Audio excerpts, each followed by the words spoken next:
Hello, everybody, and welcome back to The Rich Life and Happy New Year. I am so excited to kick off 2018 with this topic: how to create a vision board with your kids.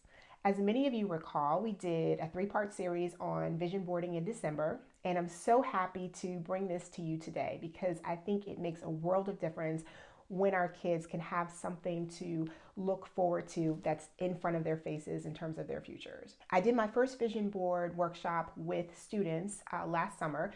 They were middle school and high school students, and my daughter Riley, who was 4 at the time, insisted on going too. So that was my youngest student ever, and I'm definitely going to show you her vision board. But in terms of age range, the only thing I'll say here is as long as you have a child who can articulate what he or she wants to see in the future, that's all you need.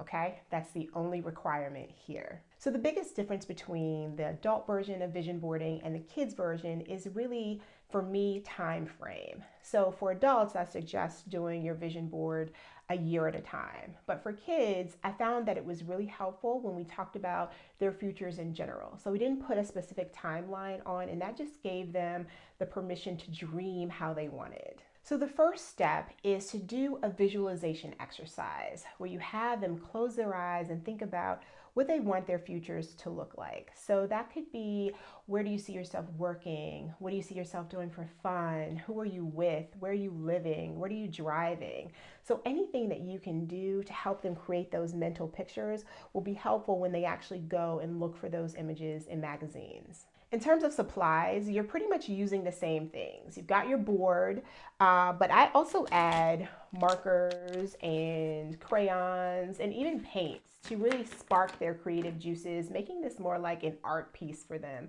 which is so much fun. And of course, your glue stick and your scissors and a good assortment of magazines.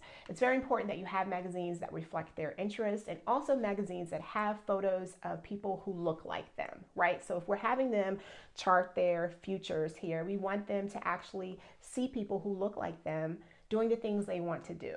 So this is Riley's completed board. As you can see, the cutting is fairly decent. That was all me. But in terms of the image selection and the placement, that was all her. And I just want to point out a couple things for you guys. One, she saw the word Hollywood in a magazine and she remembered when we went to visit Hollywood a couple months earlier, and she really loved it. She loved the Walk of Fame in particular. So she saw this and she wanted to put it on her board. How that manifests itself in the future, I'm not sure, but I was just happy that she put it on her board.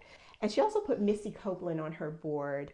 For those of you who don't know, Misty Copeland is the first African American woman to be a principal in American Ballet Theater, and Riley loves her so much.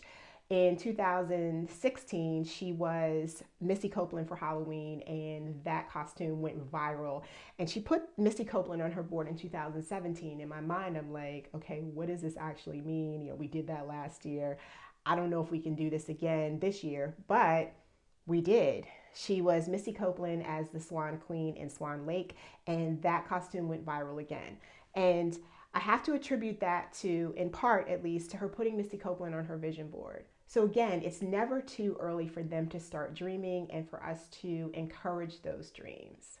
So the next step in the process is what I call the debriefing period. This is when you're sitting with the kids and you're talking about what their vision boards look like and what steps they'll need to take to accomplish each dream that they've put on the board. That's where you're connecting the dreams with reality. That's where you'll see how serious they are about the things that they put on their board. And you want them to be serious and you want them to have goals to aspire to. So it's your job to help them map out their version of a strategic plan. And the final step is to put the vision board in a place where they can see it every day. Just like I encourage for all of us, they need that to keep them focused in school and their extracurricular activities and just overall in life. I have this thing that I want to accomplish in my life. Here it is in my face, and every day I'm going to do something to get me closer to what I see. So I hope these tips help you create awesome vision boards with the kids. Definitely let me know how it goes. Let me know if you have any questions, of course, and send me pictures. I love pictures. And definitely make sure you subscribe so you can keep up to date with all of the latest that we've got going on this year. I promise there's going to be some great stuff in 2018, and I want you to be the first to know about it. All right? So until then, take care, everybody, and I'll see you next time at The Rich Life.